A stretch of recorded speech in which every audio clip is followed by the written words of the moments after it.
পাকিস্তান ক্রিকেটে আবারও রদবদল। ওয়ানডে দলের অধিনায়কত্ব হারালেন মোহাম্মদ রিজওয়ান।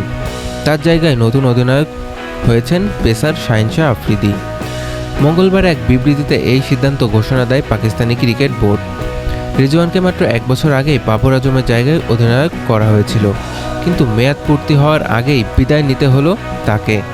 সবচেয়ে অবাক করা বিষয়, যাকে নতুন অধিনায়ক করা হলো সেই শাহিনও কিছুদিন আগেই টি-20 দলের নেতৃত্ব থেকে সরানো হয়েছিল। রিজওয়ানের বিদায়কে ঘিরে এখন চলছে নানা জল্পনা। সাবেক অধিনায়ক রাশিদ লতিফের অভিযোগ, রিজওয়ানের ফিলিস্তিন সমর্থনের কারণেই তাকে সরানো হয়েছে। তিনি বলেন, শুধু ফিলিস্তিনের পতাকা তোলার জন্যই নয়। লতিফের দাবি, এই সিদ্ধান্তে নেপথ্য আছে পাকিস্তানি কোচ মাইক হেসেন। তিনি নাকি রিজওয়ানের ধার্মিক সংস্কৃতি পছন্দ করেন না।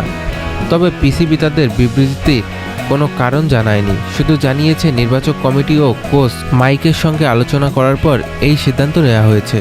এখন দেখা যাক নতুন অধিনায়ক শাহিন শাহ আফ্রিদির হাতে পাকিস্তানি ওয়ানডে দল কতটা পরিবর্তন হতে পারে।